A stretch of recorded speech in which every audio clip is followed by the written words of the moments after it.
तो चलिए टाइम हो गया, तो मैं अब ऑफिशियली आप सभी को वेलकम करता हूं सेमसॉल्स का जो हमारा ग्रुप है उसमें लाइव क्लास में। आज हम लोग डिस्कस करने हैं, एक तो मैं आप सभी लोगों का जो भी क्वेश्चन है जो आप लोगों ने ग्रुप में पूछा है मैं उसका भी आंसर करूंगा, और मैं आप सभी लोग को वेलकम भी करता हूं कि आप लोगों ने इनिशिएटिव लिया है डिजिटल मार्केटिंग सीखने के लिए। तो जो भी हमारे जो डेमो ग्रुप में है उन लोगों को, हमारा जो नया ग्रुप बना है एफिलिएट मार्केटिंग मंत्रा, वहां पे जितने लोग हैं उन लोगों को, और हमारा जो सेमसॉल्स का इनर सर्कल है उनको। तो सेमसॉल्स में जो इनर सर्कल में जो भी लोग हैं आराम से आप क्वेश्चन यहाँ पूछ सकते हैं, मैं सारे क्वेश्चन का यहाँ पे आंसर करूंगा। और जो लोग ने हमारा डेमो क्लास ज्वाइन किया है और डेमो क्लास अभी तक खत्म नहीं किया है या आधा ही किया है, तो मैं उन सभी लोगों से रिक्वेस्ट करूंगा कि डेमो क्लास को कंप्लीट करें। डेमो क्लास करने में आपसे मैं कोई पैसे तो ले नहीं रहा हूं, वो फ्री है, पर इतना श्योर है कि जब आप 5 दिन का ये डेमो क्लास कंप्लीट करेंगे तो उसमें आपको बहुत कुछ जानने को मिलेगा। और पिछले मैं कुछ दिनों से आप लोगों से मैंने बताया भी था लास्ट टाइम कि मैं एफिलिएट मार्केटिंग कोर्स पे काम कर रहा था अपना। मेरा कोर्स भी खत्म हो गया है और मैंने 3 डेज का वर्कशॉप भी बनाया है। तो अगर आप लोगों ने वो वर्कशॉप नहीं ज्वाइन किया है तो उस वर्कशॉप को जरूर ज्वाइन कर लें, मैं नीचे बाद में लिंक भी दे दूंगा। और जब आप वो वर्कशॉप ज्वाइन करते हैं तो आपको बहुत कुछ पता चलता है एफिलिएट मार्केटिंग में। मेरे पास ये सवाल हमेशा आता है कि सर, मैं इस ग्रुप में भी बहुत लोगों ने पूछा है, सेमसॉल्स इनर सर्कल में पूछा है, सर डिजिटल मार्केटिंग तो मैं सीख रहा हूं, यह मैंने सीख लिया, अब मैं करूं क्या? तो इसका मैं आपको एग्जांपल से समझाने की कोशिश करता हूं। डिजिटल मार्केटिंग एक तरह का व्हीकल है। व्हीकल मतलब सपोज लीजिए एक कार है, आपको कहीं पहुंचना है, तो डिजिटल मार्केटिंग एक माध्यम है, ये सॉल्यूशन नहीं है। मतलब इसके थ्रू आप बहुत जगह डेस्टिनेशन में पहुंच सकते हैं। जैसे आपको सपोज आप अपने कॉलेज जा रहे हो तो आपके पास क्या, आप साइकिल से भी जा सकते हैं, आप स्कूटर से भी जा सकते हैं, आप कार से भी जा सकते हैं, पर जो डेस्टिनेशन है, स्कूल है, कॉलेज है, ये सब कुछ अलग अलग है। उसी तरह डिजिटल मार्केटिंग जब आप सीख लेते हैं तो डेस्टिनेशन बहुत सारा है। डेस्टिनेशन मतलब कि डिजिटल मार्केटिंग सीखने के बाद अब आप क्या कर सकते हैं। आपके पास ऑप्शन है कि आप एक फुल टाइम ब्लॉगर बन सकते हैं, ये एक डेस्टिनेशन हुआ। और इस डेस्टिनेशन में आप पहुंचेंगे कैसे? डिजिटल मार्केटिंग सीख के। अगर आपको डिजिटल मार्केटिंग नहीं आता है तब आप ब्लॉगर नहीं बन सकते। मतलब जो भी मैं आगे बता रहा हूं वो सब करने में बहुत दिक्कत आएगी। उसके बाद आप चाहते हैं कि नहीं मुझे एफिलिएट मार्केटर बनना है, तो एफिलिएट मार्केटर बनने के लिए डिजिटल मार्केटिंग आना चाहिए। यानी एफिलिएट मार्केटिंग हुआ, आपका ब्लॉगर हुआ, आप अपना ऑनलाइन बिजनेस सेटअप करना चाहते हैं, कुछ भी करना चाहते हैं, उसके लिए डिजिटल मार्केटिंग आना बहुत जरूरी है। बहुत लोग स्टार्ट कहां से करते हैं कि सीधे मैं एफिलिएट मार्केटिंग कर लूं। एफिलिएट मार्केटिंग आप कर सकते हैं जरूर, पर कहीं ना कहीं आगे जाके फंस जाएंगे क्योंकि आपको डिजिटल मार्केटिंग का आइडिया नहीं है।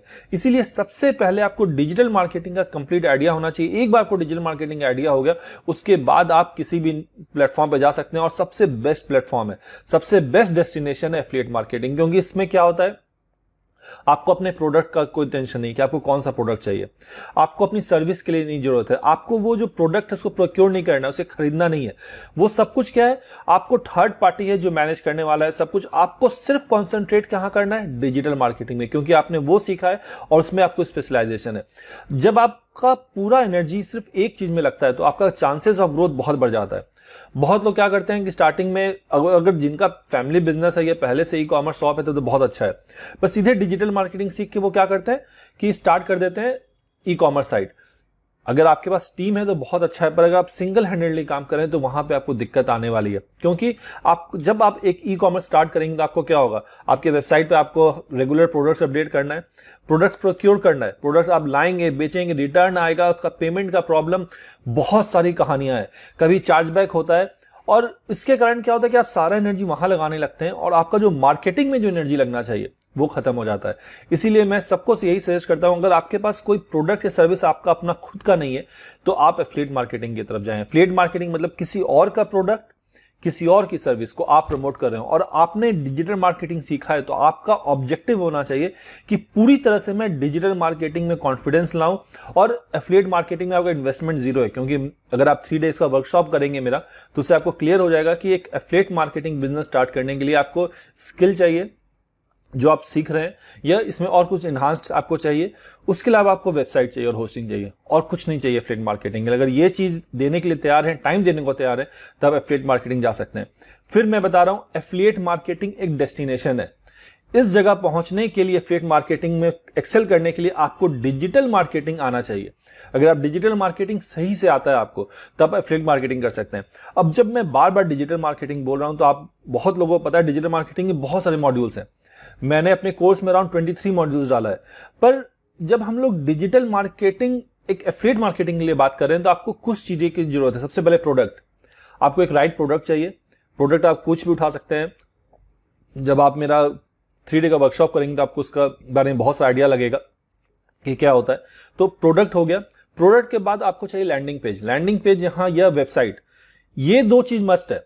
उसके बाद जब मार्केटिंग की बात आ जाती है तो मार्केटिंग में बहुत सारा ऑप्शन है।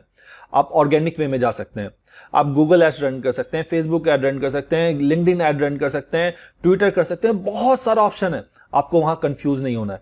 आपको स्टार्टिंग में क्या करना है, सिर्फ एक या 2 प्लेटफॉर्म लेना है। मैं तो सजेस्ट करूंगा सिर्फ एक प्लेटफॉर्म। यानी कि अगर 23 मॉड्यूल है डिजिटल मार्केटिंग का, तो स्टार्टिंग का 5 या 6 मॉड्यूल अगर आपने कर लिया है, तब आप क्या करें, सीधे एफिलिएट मार्केटिंग में घुसे, क्योंकि आपका स्टार्टिंग का कॉन्सेप्ट क्लियर है। अब आपको क्या करना है, धीरे धीरे एक एक जो सोर्स ऑफ ट्रैफिक है, सपोज आपने गूगल एड्स स्टार्ट किया या यूट्यूब एड स्टार्ट किया, तो स्टार्टिंग वहां से करें। एक बार उसमें से ट्रैफिक लाना स्टार्ट करें, एनालाइज करें, उसके बाद फिर दूसरा मीडियम पकड़े।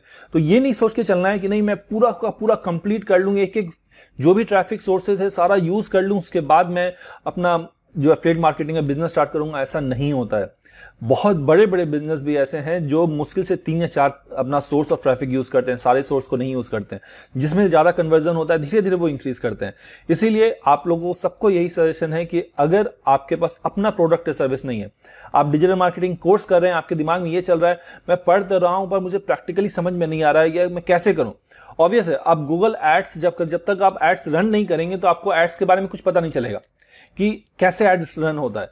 तो उसके लिए आपको प्रैक्टिकल करना है। तो प्रैक्टिकल कैसे करेंगे? अगर आप सोचेंगे मैं आज ही अपना एक प्रोडक्ट बना लूं, उससे करूं, ऑब्वियस है प्रोडक्ट बनाने में टाइम लगता है, बहुत टाइम लगता है। प्रोडक्ट बनाना, रिसर्च करना, बनाना, तो उसके लिए सबसे बेस्ट सॉल्यूशन है affiliate marketing. Go for affiliate marketing. वहां पे सारा चीज ट्राई एंड टेस्ट कीजिए, सारा मार्केटिंग स्किल जो आपने सीखा है सब अप्लाई कीजिए। और उसके बाद क्या कर सकते हैं आप, जब आपको वहां कॉन्फिडेंस आ जाएगा, तो वहां से सेल आ रहा है तो बहुत अच्छी बात है, नहीं तो आपको पास कॉन्फिडेंस आ जाता है कि पूरा सर्कल कैसे काम कर रहा है, और आप अपना भी प्रोडक्ट लॉन्च कर सकते हैं या अपना सर्विस स्टार्ट कर सकते हैं। तो चलिए अब मैं स्टार्ट करता हूं। कुछ क्वेश्चन है वो मैं लेता हूं। विकास रवानी जी ने इधर कुछ क्वेश्चन पूछा है कि जैसे उन्होंने पूछा है what is RSS feed and Feed Daemon Pro 4.5. What does Feed Daemon Pro 4.5 and how does RSS work? RSS को आप इस तरह समझिए कि सपोज मैं अपना इंफॉर्मेशन आपसे शेयर करना चाहता हूं, या बहुत सारे लोग हैं जो इंफॉर्मेशन शेयर करना चाहते हैं। मैं बोलूंगा आपको नाम चाहिए, एड्रेस आपको लिखना है, फोन नंबर लिखना है, स्कूल का नाम लिखना है, तो सब कोई क्या करेगा, किसी फॉर्म में देगा। कोई नाम पहले लिख दिया, कोई स्कूल का नाम पहले लिखा, कोई एड्रेस पहले लिखा। तो इससे क्या होता है कि जब आपके पास सारा इंफॉर्मेशन आ जाएगा तो आपको उसको मैनेज करने में बहुत दिक्कत होगा। आप कैसे मैनेज करेंगे उसे? कोई ऑटोमेटेड वे नहीं है। इसीलिए हम लोग क्या करते हैं, एक सेट तैयार कर देते हैं, फ्रेमवर्क, कि सबसे पहले आपको नेम लिखना है, उसके बाद आप एड्रेस लिखेंगे, उसके बाद आप फोन नंबर लिखेंगे, उसके बाद स्कूल का नाम लिखेंगे। जब ये चारों चीज का फॉर्मेट आप तैयार कर देते हैं, यानी एक तरह का सिंटेक्स बना देते हैं कि नेम, यहां नेम होगा, फिर ये होगा। अब क्या होता है, जब कोई भी आपको भेजता है वो डेटा, तो आप कोई सॉफ्टवेयर एप्लीकेशन के थ्रू डेटा निकाल सकते हैं, क्योंकि पता है कि फर्स्ट लाइन में आपका नेम होगा, सेकेंड एड्रेस होगा। इसी चीज को हम लोग बोलते हैं RSS। तो एक टाइम था जब एक वेबसाइट दूसरे वेबसाइट से जब इंफॉर्मेशन शेयर करना था तो सबको बहुत दिक्कत हो रहा था। तब उन लोग सभी लोगों ने मिलकर क्या किया, एक RSS फॉर्मेट बनाया जिसमें टाइटल होगा, URL होगा, इमेज लेंथ होगा, डिस्क्रिप्शन होगा, ये सब 4 या 5 चीजें उन लोगों ने सिंटेक्स बनाया। अब क्या है कि सब कोई इंफॉर्मेशन जो है उसी फॉर्म में शेयर करता है एक दूसरे से, इसीलिए इसको RSS बोलते हैं। और ये जो RSS है ये चेंज करता है बहुत प्लेटफॉर्म पे। जैसे अगर आप न्यूज साइट देख रहे होंगे तो टाइटल, डिस्क्रिप्शन, ये सब होता है। हो सकता है आप लोगों ने सुना होगा या नहीं सुना होगा, एक पैड फाइल होता है, पोर्टेबल एप्लीकेशन डिस्क्रिप्शन। मतलब जो सॉफ्टवेयर कंपनीज है इन लोगों ने अपना अलग सा RSS बना के रखा है, क्योंकि बहुत सारे सॉफ्टवेयर्स है। अब एक दूसरे से जब सॉफ्टवेयर का इन्फॉर्मेशन चेंज करना है तो बहुत दिक्कत होता है, क्योंकि सॉफ्टवेयर में बहुत सारा पार्ट है, डाउनलोड लिंक क्या है, लैंग्वेज क्या है, कब बना, क्या वर्जन है। तो इन लोगों में बहुत दिक्कत हो रहा था। इन लोगों ने क्या किया, एक पैड फाइल बना लिया। आप लिख लें कहीं पे, आप बाद में सर्च कर सकते हैं व्हाट इज पैड फाइल। अब ये क्या हुआ, ये जो पैड फाइल है, जितने भी सॉफ्टवेयर कंपनीज है वो एक दूसरे से आराम से एक्सचेंज कर सकते हैं, और वो जो सॉफ्टवेयर है वो उसे पढ़ लेता है। अब जैसे इसमें है फीड डेमन। फीड डेमन क्या हुआ, फीड डेमन एक सॉफ्टवेयर है जो RSS फीड को पढ़ता है। जितने भी न्यूज साइट्स हैं, अगर वर्डप्रेस आप यूज कर रहे होंगे तो स्लैश फीड लिखेंगे तो वो फीड आ जाएगा, एक्सएमएल फीड आ जाएगा। उस फीड को पढ़ने के लिए एक सॉफ्टवेयर बनाया गया है, फीड डेमन। ऐसा बहुत सारा सॉफ्टवेयर है जिसमें से एक software feed daemon free software है। आप उसको वो आरएसएस फीड उस सॉफ्टवेयर में डाल दें। अब क्या होगा कि कोई भी उस साइट पे कुछ भी नया पोस्ट होता है और आपने सॉफ्टवेयर को आप अपडेट करते हैं तो उनका जो भी पोस्ट है वो आपके साइट पे अपने कंप्यूटर पे देखने लगेगा जहां भी आपने ये सॉफ्टवेयर इंस्टॉल किया है। इससे फायदा क्या होता है, सपोज आपके पास आपके कॉम्पिटिटर 10 से 15 कॉम्पिटिटर हैं, आपको उनको ट्रैक करना है, तो आप डेली सुबह उठ के 8 साइट को तो खोल के देखेंगे नहीं कि उसने क्या अपडेट क्या नहीं किया है। तो हम लोग क्या करते हैं, वो सारे साइट का फीड्स जो है फीड डेमन में डाल देते हैं। अगर आप लोग रिक्वेस्ट करेंगे तो मैं एक वीडियो भी बना के दे दूंगा इसके लिए कि कैसे करते हैं। अब मैं क्या करूंगा, डेली सुबह एक बार वो सॉफ्टवेयर को ओपन कर लूंगा, तो वो सॉफ्टवेयर क्या करेगा, वो 8-10 साइट का जो भी नया चीज पोस्ट हुआ वो मेरे को लाके दिखा देगा।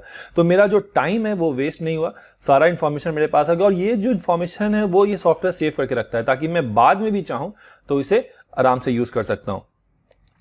तो मुझे लगता है यहां पे आप लोगों को आरएसएस फीड समझ में आया होगा, क्या होता है RSS feed of feed daemon. इसके बाद एक इन्होंने पूछा है व्हाट इज पॉडकास्ट।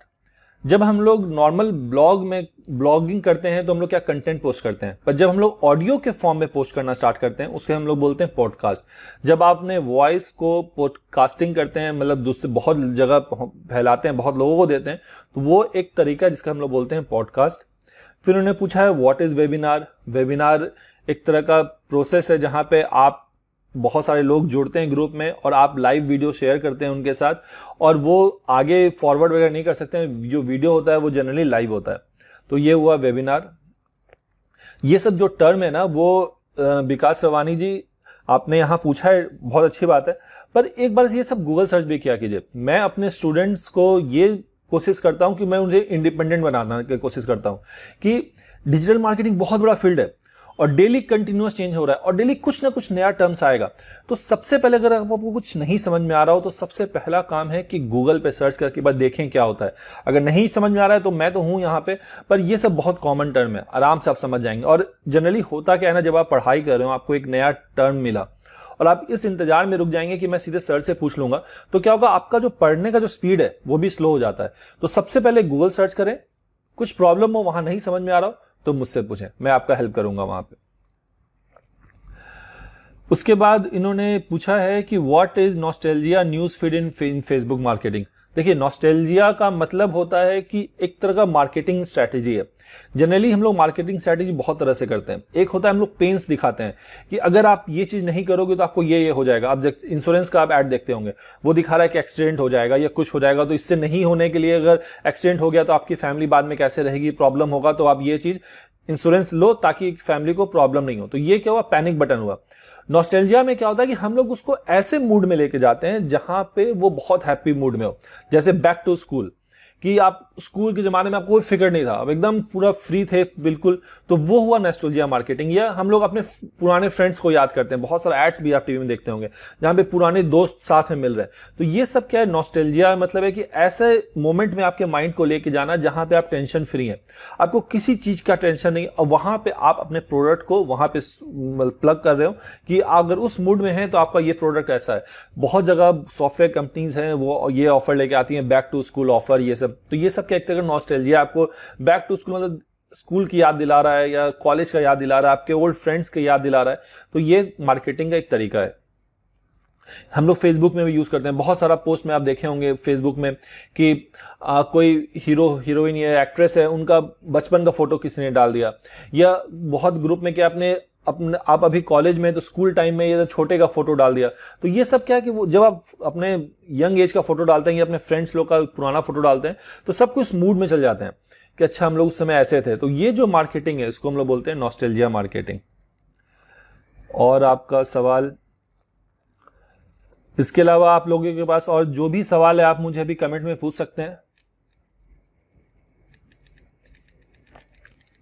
तो जल्दी जल्दी सवाल पूछें ताकि मैं आप सबका आंसर कर सकूं। Excuse me.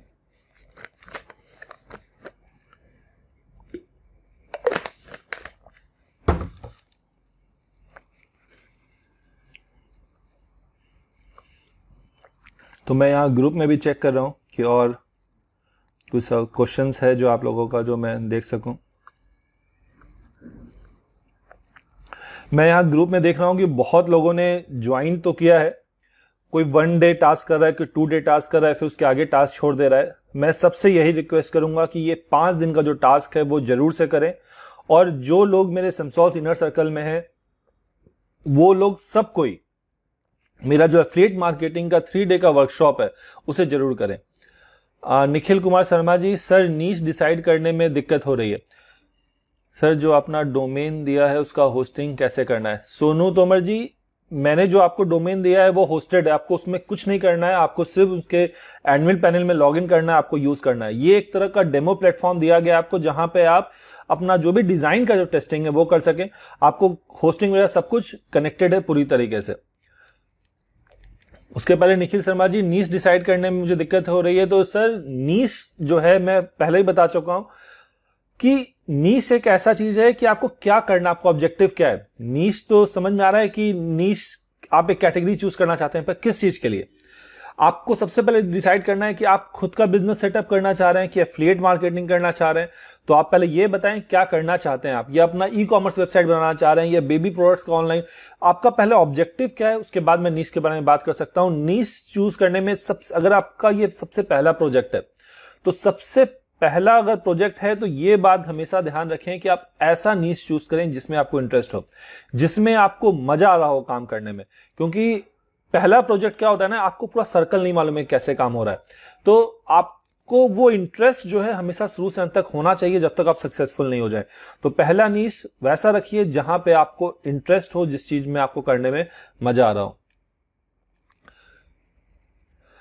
Sir tell me the digital marketing complete course duration. जो कंप्लीट कोर्स ड्यूरेशन है वो आप पे डिपेंड करता है। मेरा जो कोर्स है वो अराउंड, अगर आप डेली 2 से 3 घंटे देते हैं तो 1.5 महीने में आप पूरा मॉड्यूल खत्म कर लेते हैं। उसके बाद 1 महीना आपको लगता है मेरा इंटर्नशिप करने में, 30 डेज रैंकिंग चैलेंज में, जहां 30 दिन हर दिन आपको एक वीडियो मिलता है। तो मान के चलिए 2 से 2.5 महीने आपको लगेंगे मेरा कोर्स कंप्लीट करने में डिजिटल मार्केटिंग। उसके साथ में मेरा ब्लॉगिंग कोर्स है और भी सारे जो कोर्सेज हैं सबको करने में 2.5 से 3 महीना आपको लग जाएगा। तो मान के चलिए कि 3 महीना आपको लगेगा ही लगेगा जब पूरी तरह से आप करेंगे।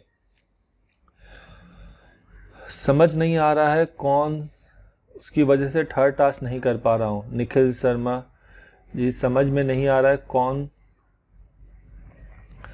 कुछ तो चूज करना पड़ेगा निखिल कुमार शर्मा जी, क्योंकि पहला जो स्टेप होता है ना वो बहुत इंपॉर्टेंट है। हमेशा याद रखिए जो फर्स्ट स्टेप लेना है, और फर्स्ट स्टेप में हमेशा याद रखिए सही गलत नहीं होता है। फर्स्ट स्टेप मतलब फर्स्ट स्टेप होता है। मैं आपको बताऊं, जब मैंने अपना जॉब स्टार्ट किया था तो मेरी कंपनी में मैं हायर हुआ था वहां डिजिटल मार्केटिंग के लिए। तो मुझे अच्छा उस समय डायरेक्टरी कॉन्सेप्ट बहुत चला हुआ था कि ऑनलाइन डायरेक्टरी क्रिएट करने के लिए। तो मेरा जो बॉस था उसने कहा ठीक है डायरेक्टरी तुम खरीद लो या परचेज कर लो। और मेरा जो ऑब्जेक्टिव था कि मैं उस कंपनी की जब डायरेक्टरी बनाऊं तो एक डायरेक्टरी नहीं बना के मेरा प्लान था कम से कम 15-20 अलग वेबसाइट बनाऊं डायरेक्टरीज का। और अगर मैं 20 डायरेक्टरी का स्क्रिप्ट खरीदता तो बहुत महंगा पड़ जाता। तो मैंने क्या किया, उस स्क्रिप्ट को बनाने के लिए मैंने कोडिंग किया। मुझे लगता है कि 5 से 6 दिन लगे होंगे, मैंने PHP में कोडिंग कर दिया। तो जब कोडिंग करके मैंने सर को दिखाया तो मेरे जो बॉस हैं, मतलब बहुत अच्छे हैं वो, अच्छे मतलब जब मैं जॉब कर रहा था, उन्होंने कहा कि ये जो इनिशिएटिव तुमने लिया है, मुझे पता है तुम कोडिंग में नहीं हो फिर भी तुमने पढ़ के जो भी काम किया, ये इनिशिएटिव बहुत इंपॉर्टेंट है। ये सही गलत नहीं होता है पहला इनिशिएटिव, जो कदम आप उठाओगे उससे आप सीखोगे। इसीलिए निखिल शर्मा जी ज्यादा दिमाग नहीं लगाना है आपको कि आपको क्या, कोई भी एक नीश पकड़िए जहां पे आपको इंटरेस्ट लग रहा हो। आप 4 या 5 में नोट डाउन करें, उसमें जो आपको अच्छा लग रहा हो, और नहीं अच्छा लग रहा हो तो लॉटरी सिस्टम निकाल लें। लॉटरी सिस्टम निकालें और करें। अगर आपको लगता है कि आप 5 में कर सकते हैं, 5 इक्वल है, तो किसी एक में लॉटरी सिस्टम निकालें, उस नीश को करें। नीश चूज करके आगे स्टेप जरूर बढ़ाएं। स्टेप उठाना बहुत जरूरी है, क्योंकि पहला जो ऑप्शन है वो सही गलत नहीं होता है। मेरे साथ तो आज तक मैंने जब भी काम किया, जो पहला जो मैं साइट बनाता हूं किसी भी नीश में वो फ्लॉप होता है, पर मुझे पता है सेकंड थर्ड के बाद वो काम करने लग जाता है। तो मैं मान के चलता हूं कि मेरा पहला गड़बड़ होने वाला है।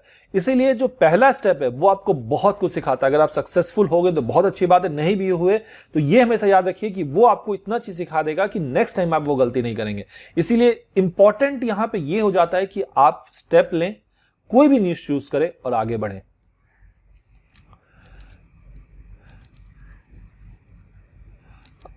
Sir tell me the digital marketing course. Nikhil ji हो गया। सर नीड डिसाइड करने में दिक्कत हो रही है सर, वो जो अपना डोमेन होस्टिंग करना है। सर मैं डिजिटल कोर्स करने के बाद से इनकम कब से चालू कर सकता हूँ? विश्वकर्मा जी, आपको डिसाइड करना है कि आप जॉब करना चाहते हैं या आप अपने लिए इनकम करना चाहते हैं। जॉब करना चाहते हैं तो आपने कोर्स कंप्लीट कर लिया है, आप किसी भी कंपनी में अप्लाई करें एज एन इंटर्न या फ्रेशर, आपको जॉब मिलने का चांसेस है। 2 या 3 जगह पे इंटरव्यू देंगे, मैं गारंटी लेता हूं तीसरे चौथे जगह में आपका होना ही होना है। क्योंकि अगर आपने पूरा डिजिटल मार्केटिंग कोर्स किया है तो आप आराम से कहीं भी एज एन इंटर्न काम कर सकते हैं। पर आप चाहते हैं कि मैं खुद के लिए अर्निंग करूं, तब आपको वहां टाइम देना होगा, आपको डेस्टिनेशन चूज करना होगा। आपको व्हीकल पता है, हाँ, तो आप एफिलिएट मार्केटिंग करना चाहते हैं तो आपको एफिलिएट मार्केटिंग में जाना होगा। या तो आपने डिजिटल मार्केटिंग सीख लिया, आप नीश चूज करें, अपने से करें, या मैंने 3 डे का वर्कशॉप भी बनाया, आप उसे देखें, वहां आपको बहुत कुछ क्लियर होगा कि एफिलिएट मार्केटिंग क्या है। क्योंकि आपको डिजिटल मार्केटिंग आ गया। अगर आप यहां एफिलिएट मार्केटिंग में आप जाते हैं तो डिपेंड करता है कि आप जैसे जो नीश आप चूज करें, आप ट्रैफिक कैसे ला रहे हैं। अगर आप ऑर्गेनिक ट्रैफिक लाएंगे तो आपको 6 से 8 महीने लग सकते हैं। पर अगर आप पेड ट्रैफिक लाएंगे तो हो सकता है पूरा सेटअप करने का 10 से 15 दिन में ही आपकी अर्निंग स्टार्ट हो जाए। पेड ट्रैफिक में हमेशा याद रखिए कि कोई जादू नहीं है वहां पे। हो सकता है कि 10 दिन में आप जिस प्रोडक्ट के लिए आप मार्केटिंग करें, हो सकता है वो सेल नहीं हो, आपको दूसरा प्रोडक्ट चूज करना पड़े या आपको कुछ स्ट्रैटेजी चेंज करना पड़े, पर सेल तो होता है। ये तो गारंटी है कि सेल होगा ही जब आप अच्छे प्लेटफॉर्म से प्रोडक्ट उठाएंगे। अब आप पे डिपेंड करता है आप क्या पेशेंस लेके चलते हैं, क्या स्ट्रैटेजी लेके चलते हैं। मैंने अपने कोर्स में बहुत सारे स्ट्रैटेजीज ऐसा बताया कि जहां पे अगर आप उसको पूरी तरह से फॉलो करते हैं तो मैं श्योर हूं कि उसमें प्रॉब्लम नहीं होगा, आपका एफिलिएट मार्केटिंग का सेल्स आना स्टार्ट हो जाएगा। अगर आप पेड कर रहे हैं तो मुश्किल से महीने भर 15 दिन में आराम से सेल आना ही आना है। सुनो तो मुझे एफिलिएट मार्केटिंग करना है, आप आराम से एफिलिएट मार्केटिंग कर सकते हैं। मेरे 3 डे का जो डेमो क्लास है वो ज्वाइन करें, आपको बहुत कुछ पता चल जाएगा। हाँ सोनू तोमर जी, उसमें प्लगइन को जी हाँ, मेरा जो आप लोगों को जो साइट दिया गया है वो जो साइट है वो डेमो पर्पस के लिए और बहुत लोग यूज कर रहे हैं। तो मैंने बहुत सारे सिक्योरिटी उसमें लगाया हुआ है ताकि आप, जैसे बहुत लोगों का मेरे पास सवाल आता है, सर मेलचिम का फॉर्म तो डिजाइन मोड में खुल रहा है पर लाइव साइट में नहीं खुल रहा है। लाइव साइट में वो नहीं खुलेगा, डिजाइन मोड में खुल रहा है, यानी कि आप सब कुछ सही कर रहे हैं। लाइव साइट में मैंने क्या किया, क्रॉस स्क्रिप्टिंग के लिए उसे ब्लॉक किया हुआ है। क्योंकि आपको भी पता होगा कोई भी साइट पे अगर कोई, जैसे आप तो सही करें, हो सकता है कोई स्टूडेंट ऐसा हो जो कोई वायरस का स्क्रिप्ट उसमें डाल दे, जावा स्क्रिप्ट, अगर वो मेरे साइट पे रन कर गया तो सबकी साइट बंद हो जाएगी। इसीलिए हम लोगों ने क्या किया है कि जो थर्ड पार्टी स्क्रिप्टिंग है वो लॉक किया हुआ है। जब आप अपनी वेबसाइट लेंगे तो वहां पे जब वो स्क्रिप्ट डालेंगे तो वो काम करेगा, प्लगइन्स जो है वो दिखने लगेगा, प्लगइन्स यूज कर सकते हैं। क्योंकि डायरेक्टली अगर ऐसे आप यूज करेंगे तो प्लगइन्स मैं जो दे रहा हूं वही प्लगइन्स यूज कर सकते हैं, नया नहीं इंस्टॉल कर पाएंगे मेरे साइट पे। पर जब आपकी खुद की वेबसाइट होगी तो आप आराम से कुछ भी कर सकते हैं। सिक्योरिटी रीजंस के कारण मैंने बहुत चीज ब्लॉक किया है। मेरा ऑब्जेक्टिव यहाँ पे है इस साइट को देना कि आप डिजाइनिंग जो है वर्डप्रेस का आपको एक ओवरव्यू लग जाए, आइडिया लग जाए और आप अपने हिसाब से सब कुछ टेस्ट कर सकें। एफिलिएट मार्केटिंग करना है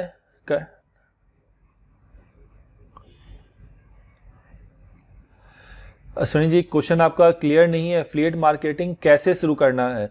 एफिलिएट मार्केटिंग स्टार्ट करने के लिए सबसे पहले आपको प्रोडक्ट चूज करना होगा। प्रोडक्ट चूज करने के लिए आपको कोई ना कोई प्लेटफॉर्म पे जाना होगा। प्लेटफॉर्म मतलब क्लिक बैंक पे आप जा सकते हैं। आपने अगर डेमो क्लास किया तो मैंने बताया है वहां पे, एक बार वो डेमो क्लास करें, आपको बहुत सारी बातें पता चलेगी। निखिल जी, मुझे mobile holder for bikes and car be in niche, ये नीश अच्छा है निखिल जी, एकदम आप स्पेसिफिक नीश जा रहे हैं, ये अच्छा है, आप इसमें आप कर सकते हैं। अब आपको इसमें खुद का प्रोडक्ट है आपका कि आप एफिलिएट मार्केटिंग करना चाहते हैं, क्या करना चाहते हैं आप इसमें?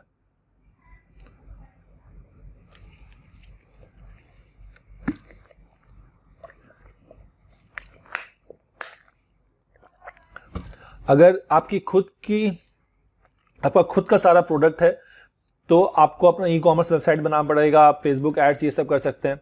और जब आप एफिलिएट मार्केटिंग कर रहे हैं तो आपका टारगेट कंट्री कौन सा है, मतलब अगर आप एफिलिएट मार्केटिंग यूएस है कि इंडिया है,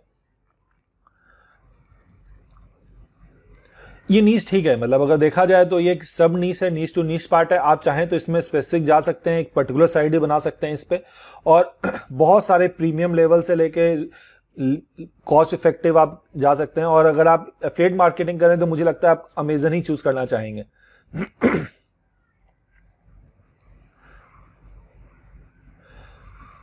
आपको डिसाइड करना होगा सबसे पहले इंडिया में करना चाहते हैं कि यूएस में करना चाहते हैं, क्योंकि दोनों का स्ट्रैटेजी टोटल डिफरेंट होगा। इंडिया में है तो इंडियन प्राइस के हिसाब से करेंगे, यूएस में तो यूएस के हिसाब से करेंगे।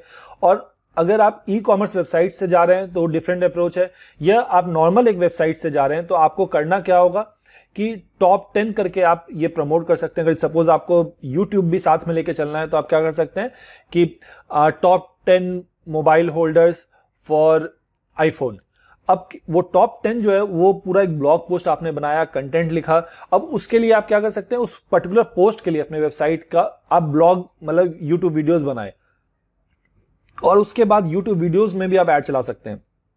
इस प्रोसेस से आप ये कर सकते हैं। Sir how can I earn from short movies download? Short movies download, सबसे पहले तो शॉर्ट मूवीज डाउनलोड का कहना है कि ये एक पायरेटेड वाला बात है कि आपकी मूवीज तो होगी नहीं, आप डायरेक्ट डाउनलोड कराएंगे। ये लॉन्ग टर्म बिजनेस नहीं होगा। मतलब ये शॉर्ट टर्म में भले आप अर्निंग कर सकते हैं, पर लॉन्ग टर्म में ये फायदा नहीं देने वाला है। आप ऐसा नीश चूज करें जो चीज लॉन्ग टर्म हो, क्योंकि शॉर्ट टर्म मूवीज यानी आप किसी का मूवी डाउन लेंगे, मैं अगर हो सकता है आप क्वेश्चन और क्लियरली लिखें तो ज्यादा क्लियर होगा। How can I earn from short movies videos download?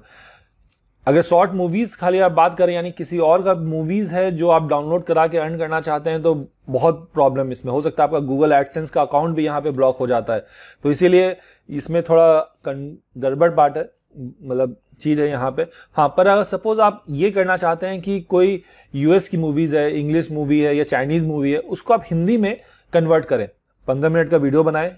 अब में नीरज ने वीडियो भी अपलोड किया होगा इस चीज के लिए, एक बार बनाया भी है। आप 15 मिनट का वीडियो बनाएं और उस वीडियो को आप अपने यूट्यूब चैनल पे अपलोड करें, तो वहां से आपको यूट्यूब के थ्रू इनकम आएगा।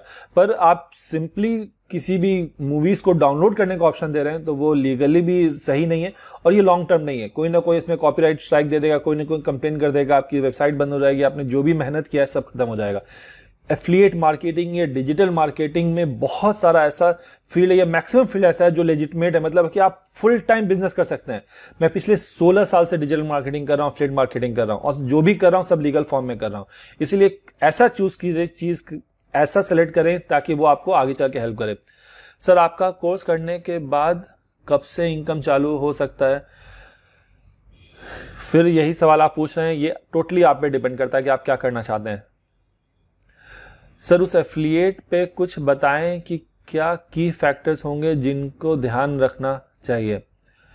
आप जब एफिलिएट मार्केटिंग करते हैं तो सबसे पहला तो प्रोडक्ट है, तो प्रोडक्ट आपने चूज कर लिया। अब उसके बाद जैसे एक तो ये जो मोबाइल वाला जो आप पार्ट बोल रहे हैं, यहाँ पे आप ऑर्गेनिक सर्च में लाके बेचना थोड़ा डिफिकल्ट है मुझे लगता है। मैंने अभी रिसर्च नहीं किया पर मुझे आइडिया लगता है, क्योंकि मोबाइल जो है वो बहुत बहुत कंपटीशन है इसमें। आपको इसको बेचने के लिए एड्स चलाना ही होगा, फेसबुक एड्स चलाएं, और कुछ यूट्यूब वीडियोस में टॉप 10 या टॉप 5 ये सब जो है लोग सर्च करते हैं। जैसे अगर मुझे भी खरीदना हो तो मैं क्या करूंगा, एक बार या आपको भी खरीदना हो तो आप जरूर सर्च करेंगे बेस्ट मोबाइल होल्डर्स या मोबाइल होल्डर्स रिव्यू। आप अमेजन पे जाएं, अमेजन पे देखें कि कौन सा ज्यादा बिक रहा है या उसका कंप्लेन क्या क्या, कमेंट्स में पढ़ेंगे क्या क्या कमेंट्स आया उसका, उस कमेंट्स में देखेंगे क्या लोग खोज रहे हैं। हर कमेंट में आप देखेंगे, कमेंट जब होता है या रिव्यूज होता है नीचे प्रोडक्ट का अमेजन पे, तो उसमें रिव्यूज 1 से 5 तक में, तो 1 रिव्यूज को नहीं देखें आप, क्योंकि 1 बायस्ड होता है, यानी कि जिसको एकदम खराब लगा हो कुछ है तो वो देगा, और 5 भी मैं मान के चलता हूं बायस्ड होता है। ऐसे लोग जो 2, 3 या 4 रिव्यू दे रहे हैं वो लिखते हैं कि I am giving 2 reviews because this was missing. ये जो दिस वाज मिसिंग है ना, वो आपके लिए कीवर्ड्स है। उस कीवर्ड्स पे आप कंटेंट तैयार करना स्टार्ट करें, ये आपको बहुत हेल्प करेगा आगे जाके। सोनू कुमार सर, गाजियाबाद में रूम रेंट पर लेने के लिए बहुत दिक्कत होती है, चाहता हूं जो लोगों को रूम रेंट मिल कर सकते हैं। सोनू कुमार जी, आप ट्राई कर सकते हैं इस चीज के लिए। इस चीज के लिए आप आराम से एक वेबसाइट बना सकते हैं। आप ई कॉमर्स पे एक वेबसाइट बना सकते हैं जहां पे आप जो भी इंफॉर्मेशन है रूम होल्डर्स का सब वो आप वहां दे सकते हैं। फोन नंबर से मत दीजिएगा, डायरेक्टली फोन वहां से वो लोग कर लेंगे। आप भी एज ए प्रॉपर्टी एजेंट आप बन के आराम से ये काम कर सकते हैं। और इसके लिए सबसे बेस्ट है आपको गूगल माई बिजनेस में रैंकिंग लाना, क्योंकि ये लोकल है ना। जब आप गाजियाबाद एक पर्टिकुलर एरिया टारगेट कर रहे हो, तो जब आप लोकल एक एरिया टारगेट कर रहे हो तो गूगल माई बिजनेस जो है उससे अच्छा प्लेटफॉर्म कुछ नहीं होता है। क्योंकि आप सर्च करके देखें कुछ भी rent, room rents, room for rents, तो आपको क्या होगा, जो सबसे बगल का रूम होगा गाजियाबाद में जहां पे आप होंगे, वो सबसे पहले गूगल माई बिजनेस की लिस्टिंग आएगी, उसके बाद एड्स आएगा, या पहले एड्स आएगा फिर गूगल माई बिजनेस का लिस्टिंग आएगा और उसके बाद ऑर्गेनिक रिजल्ट आएगा। यानी आपके लिए गूगल माई बिजनेस जो है बहुत इंपॉर्टेंट है। तो रूम फॉर रेंट्स या रूम फॉर स्टूडेंट्स, ये सब जो कीवर्ड्स है उस पर आप अपना गूगल माई बिजनेस का लिस्टिंग को टॉप पे लेके आए तो आपके लिए बहुत अच्छा रहेगा। और मैं क्वेश्चन देखूं क्या क्या है। सर फूटर में affiliate disclosure terms and condition कैसे रेट करें? पवन कुमार जी, आप कौन सा थीम यूज कर रहे हैं मुझे पता नहीं। अगर आप डीवी थीम यूज कर रहे हैं तो डीवी थीम में आप यहाँ फूटर का ऑप्शन होता है, कस्टमाइज में जाके फूटर में जाएं और वहां पे दिया हुआ है, वहां पे आराम से आप लिंक पेस्ट कर सकते हैं। निखिल शर्मा, सर कीवर्ड के लिए इन्फो सही लग रहा है।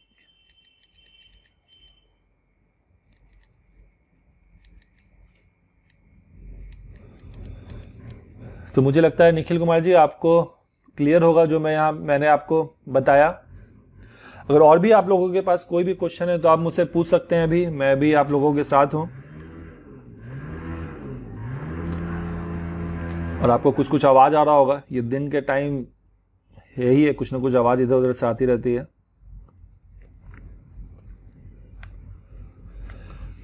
सर एडसेंस अकाउंट में टैक्सेस कौन सा सेलेक्ट करना चाहिए?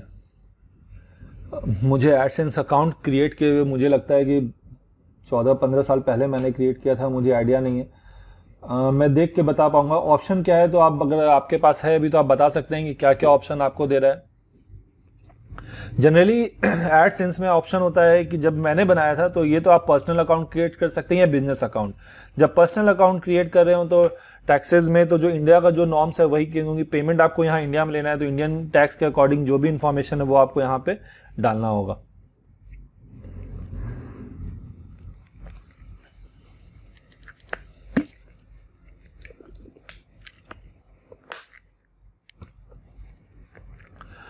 तो जो लोग तो कौन टैक्सेस कौन सा, तो मैं आप सभी लोगों से यही रिक्वेस्ट करता हूं कि अगर आपने अभी तक जो लोग 5 डे डेमो क्लास में ज्वाइन किया जिन लोगों ने और उसे कंप्लीट नहीं किया है तो आप उसे जरूर कंप्लीट कर लें। और मैंने अभी एफिलिएट मार्केटिंग मंत्रा नाम से नया कोर्स लॉन्च किया है एफिलिएट मार्केटिंग का, उसे ज्वाइन करें, उसका 3 डे का डेमो क्लास करें। बहुत इंफॉर्मेशन मिलने वाला है 3 डे का डेमो क्लास में। और ये 3 डे का डेमो क्लास को बनाने में मुझे बहुत टाइम लगा है और मैं चाहता था कि जो भी लोग एफिलिएट मार्केटिंग करना चाहते हैं एटलीस्ट ये वीडियो जब देखेंगे उन्हें क्रिस्टल क्लियर हो जाएगा कि एफिलिएट मार्केटिंग क्या होता है, कैसे करना होता है, ये सब कुछ क्लियर हो जाएगा। सर आप इनकम कैसे चालू करा नया फुल सपोर्ट करोगे ना?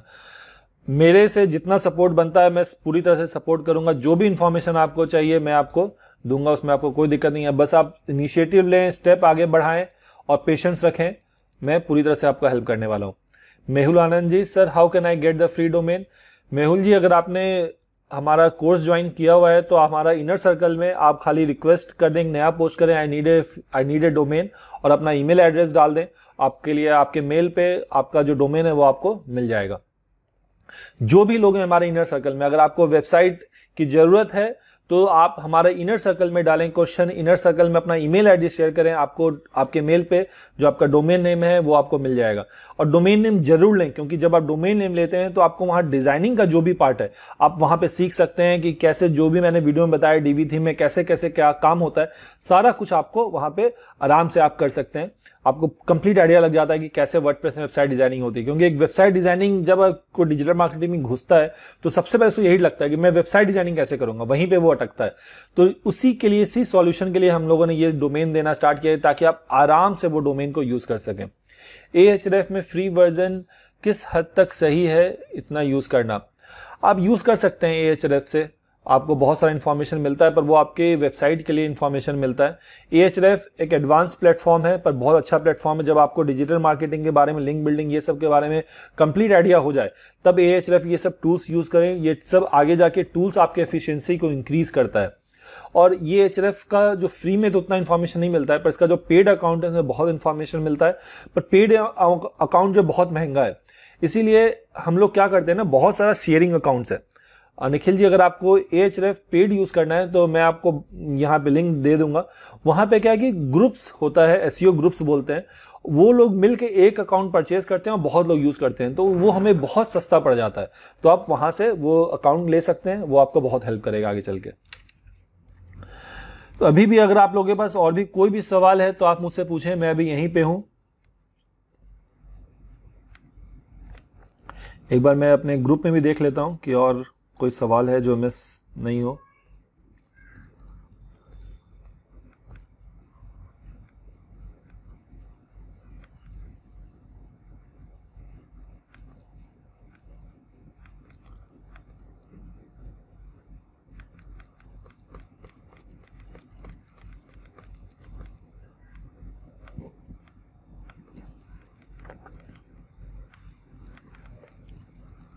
मुझे लगता है मैंने बहुत सारा क्वेश्चन यूज कर लिया। Yes sir, I want to use, kindly share दे। हाँ निखिल शर्मा जी, मैं कर दूंगा। एक बार आप सेमसॉस इनर सर्कल में पोस्ट भी कर दीजिएगा ताकि मैं उस पर रिप्लाई कर सकूं आपके लिए।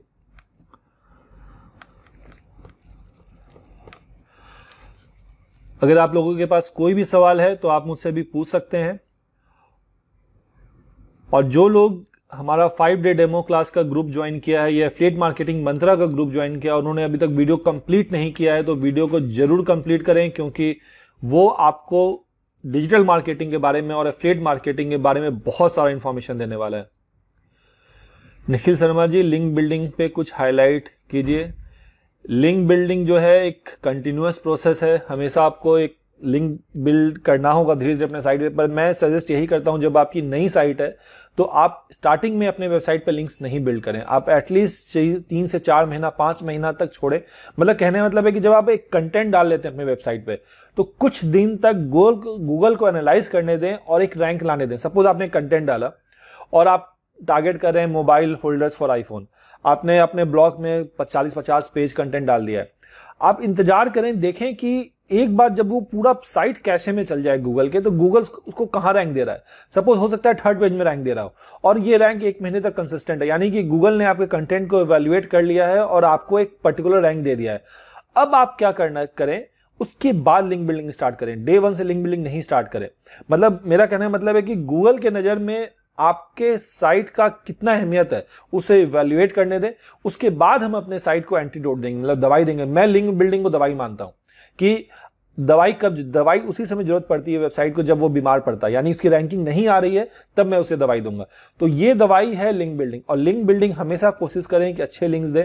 और मैंने लिंक बिल्डिंग पे आप डिजिटल मार्केटिंग कोर्स में प्रॉपर आप लोगों को बताया है कि लिंक बिल्डिंग क्या है, टायर्ड लिंक बिल्डिंग क्या है, तो उस प्रोसेस से जा सकते हैं। या अभी जो करंट स्ट्रैटेजी जो सबसे अच्छा चल रहा है वो क्या है कि सपोज आप मोबाइल होल्डर्स पे काम कर रहे हैं, तो मोबाइल पे और भी बहुत सारा चीज है। सपोज आप टेम्पर्ड ग्लास है, तो आप क्या करें कि टॉप 10 टेम्पर्ड ग्लास का एक ब्लॉग पोस्ट बनाएं और वो जो टॉप 10 है वो टॉप 10 ऐसे कंपनीज को रखें जिनके पास उनकी खुद की वेबसाइट है।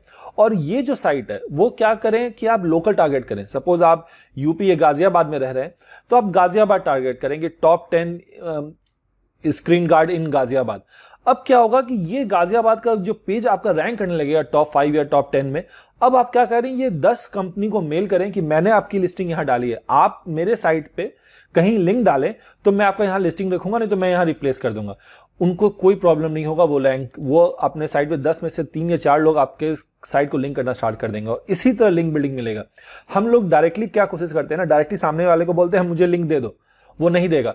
पहले आप उसे कुछ दें, मतलब पहले उसे फायदा दिखाएं कि अच्छा आप मेरे को लिंक दोगे तो आपको क्या फायदा होने वाला है।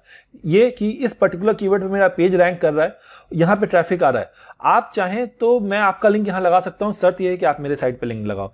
इससे ये फायदा होता है। आप पहले इन रिटर्न कुछ दें फिर लें, और ये लॉन्ग टर्म है।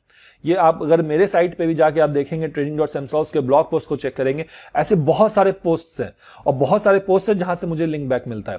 तो ये बहुत अच्छा तरीका, आप इस तरीके को यूज करें लिंक बिल्डिंग के लिए। उसके अलावा मैंने कोर्स में बहुत सारा तरीका बताया है जहां से लिंक ले सकते हैं। अगर आपने 30 डेज रैंकिंग चैलेंज भी लिया होगा, उसमें हम लोगों ने वर्डप्रेस पे लिंक बनाया है, ब्लॉग पोस्ट पे बनाया है, हमने प्रेस रिलीज किया है। ये सब जो लिंक है बहुत हाई क्वालिटी लिंक्स है और कुछ डेटा मैंने भी दिया है कि जहां कमेंट पोस्टिंग ये सबसे भी लिंक हमें मिलता है। तो आप उसे यूज करें, आपकी साइट जो है वो रैंक करना स्टार्ट कर देगी। और सवाल किसी के पास? आप कोई भी सवाल अभी पूछ सकते हैं मुझसे।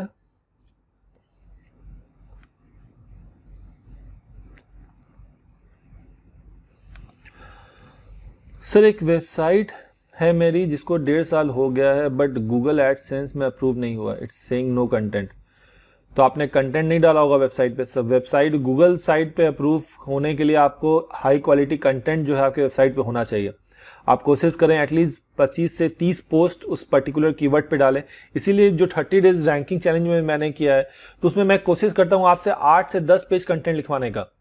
हाउ मच कंटेंट नीडेड, मैं तो सजेस्ट करता हूं अगर आप सीरियस हैं उस ब्लॉग के लिए तो कम से कम 100 पोस्ट अपने साइट पे डालें।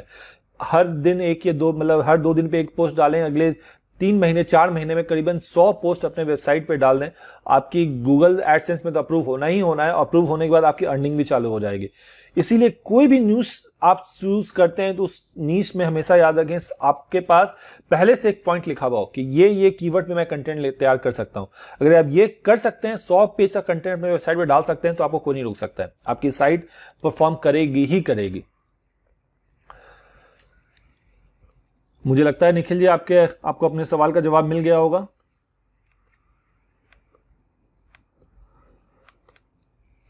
तो चलिए, अब मुझे लगता है कि सभी के सवालों का जवाब मैंने दे दिया है। मैं आप लोगों को सबसे यही बोलूंगा, अगर आप एफिलिएट मार्केटिंग में जाना चाहते हैं तो आप हमारा एफिलिएट मार्केटिंग मंत्रा कोर्स को जरूर ट्राई करें। और उससे पहले, ट्राई करने से पहले 3 डे का जो मेरा वर्कशॉप है उसे जरूर अटेंड करें। वहां से आपको बहुत कुछ सीखने को मिलेगा। और अटेंड करने के बाद आपको कैसा लग रहा है वो चीज वीडियो में जरूर कमेंट करें। सर डिजिटल मार्केटिंग में वेबसाइट बनाना कितना इंपॉर्टेंट है? मेहुल आनंद जी, बहुत ये सवाल का जवाब बहुत लोग बोलेंगे इंपॉर्टेंट है, नहीं है, पर अगर मुझसे डायरेक्टली पूछा जाए, मेरा पर्सनल व्यू है कि डिजिटल मार्केटिंग बिना वेबसाइट के नहीं हो सकती है। आप किसी फ्री वेबसाइट पे, फ्री वर्डप्रेस वेबसाइट पे अपना कंपनी का इंफॉर्मेशन डाल के आप अगर अपने आप को ब्रांड बनाना चाह रहे हैं तो ये पॉसिबल नहीं है। क्योंकि गूगल, अच्छे कीवर्ड पे आप गूगल पे जाके सर्च करें, आप देखेंगे ये फ्री वेबसाइट्स नहीं आती है, डोमेन्स आती है। क्योंकि गूगल भी देखता है कि कौन कितना सीरियस है। अगर आप अपने वेबसाइट के लिए पैसा नहीं खर्चा करना चाहते हैं तो आप बिजनेस के लिए क्या खर्चा करेंगे? आप अपने बिजनेस के लिए कितना सीरियस होंगे? इसीलिए जब आप वेबसाइट लेते हैं तो गूगल के भी नजर में आता है कि आप सीरियस अपने बिजनेस के लिए। और जो यूजर्स हैं, जो हम लोग यूज करते हैं, उनको भी लगता है अच्छा ये इनकी वेबसाइट है, अपनी वेबसाइट है, यानी ये सीरियस है। इसीलिए हमें अपना वेबसाइट जरूर लेना चाहिए। और वेबसाइट में खर्चा ही कितना होता है? एक डोमेन नेम, एक होस्टिंग, साल का मुश्किल से 4 से 5 हजार रुपए। इतना तो आप अगर महीने का अगर आप ब्रेक डाउन करें, उससे ज्यादा तो नॉर्मल खर्चा हो जाता है। इसीलिए वेबसाइट बहुत इंपॉर्टेंट है। जब आप वेबसाइट लेंगे, इससे मतलब गूगल की नजर में भी आता है कि आप सीरियस हैं और जो आपका एक ब्रांड है वो भी बिल्ड होता है। तो चलिए, मैं यहां पे अब मैं क्लोज करता हूं। अगर आप लोगों के पास अभी भी सवाल है तो अगला 2-3 मिनट में और सवाल पूछ लें मुझसे, नहीं तो मैं यहां फिनिश करता हूं। और वीडियो के बाद आप लोग जरूर जाके हमारा जो डिजिटल एफिलिएट मार्केटिंग का 3 डे वर्कशॉप है उसे जरूर देखें। निखिल शर्मा जी, आपका जो एडसेंस का जो क्वेश्चन है वो आप ग्रुप में पोस्ट कर दें, मैं इसका आंसर कर दूंगा आपको डिटेल्ड में।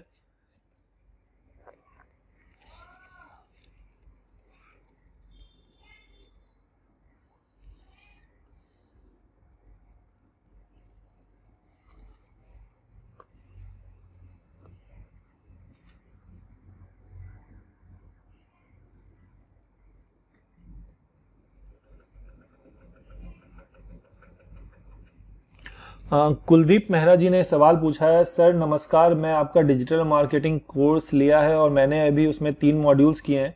बहुत अच्छा कोर्स है और आपका एफिलिएट मार्केटिंग का 3 डेज फ्री क्लास भी लिया है। हम उस कोर्स को कैसे प्रमोट कर सकते हैं और हमें कुछ कमीशन मिलेगा या उसमें, जैसा आपने कोर्स में बताया है? मैंने जो ये 3 डे का बनाया, उसके बाद जो मेरा जो कोर्स है एफिलिएट मार्केटिंग का, उसमें मैंने ये ध्यान दिया है कि आप लोग जो भी स्टूडेंट हैं वो चाहे तो मेरे कोर्स को प्रमोट कर सकते हैं और जो भी लोग हमारे कोर्स को प्रमोट करेंगे उन्हें 25% जो है कमीशन मिलने वाला है। तो आप आराम से इस कोर्स को प्रमोट कर सकते हैं। और इसके लिए मैंने बहुत सारा इंफॉर्मेशन दिया अपने कोर्स में। मैंने कैसे मैं अपने साइट के लिए ऐड चलाता हूं, मैंने वो वीडियो आपको दिया है। कैसे आप ऐड बना सकते हैं, उसके लिए मैंने डेमो टेस्टिमोनियल वीडियो भी बना के दिया है कि उस तरह का ऐड आप चला सकते हैं। मैंने आपको लैंडिंग पेज भी दिया है कि आप लैंडिंग पेज इंपोर्ट करें और अपना स्टार्ट कर सकें। यानी जो प्रॉब्लम एक स्टूडेंट को आता है प्रोडक्ट चूज करने में, तो आप मेरे कोर्स को ही प्रोडक्ट बना सकते हैं और उसे प्रमोट कर सकते हैं। और क्योंकि मुझे पता है स्टार्टिंग में प्रोडक्ट चूज करना बहुत डिफिकल्ट है। तो जब आप कोर्स आपने परचेज किया, यानी आपने उस प्रोडक्ट को यूज किया, जब आप इस प्रोडक्ट को यूज कर रहे हैं तो आप उसकी मार्केटिंग आराम से कर सकते हैं। और इस चीज के लिए जितना रिसोर्स आपको चाहिए सारा मेरे कोर्स में दिया हुआ है। एफिलिएट मार्केटिंग 3 कहां से देखना है, मैं यहां लिंक दे दूंगा वीडियो के नीचे, आप देख सकते हैं उसे। सर अगर मैं सिर्फ फेसबुक ट्विटर मार्केटिंग करता हूं तो तब कितना इंपॉर्टेंट होगा वेबसाइट? फेसबुक पे जब आप मार्केटिंग करेंगे मेहुल आनंद जी, आपको वेबसाइट की जरूरत पड़ेगी, क्योंकि फेसबुक जो है डायरेक्ट एफिलिएट लिंक अगर आप डालते हैं ऐड में तो आपके एड्स को ब्लॉक कर देगा, आपका ऐड चलने ही नहीं देगा, आपका अकाउंट भी ब्लॉक हो जाएगा। इसीलिए आपको लैंडिंग पेज चाहिए। हाँ, जब लैंडिंग पेज की बात आती है तो आप फ्री में भी लैंडिंग पेज यूज कर सकते हैं, पर मैं यही सजेस्ट करूंगा कि आप अपना खुद का डोमेन लें, वो बहुत अच्छा रहेगा।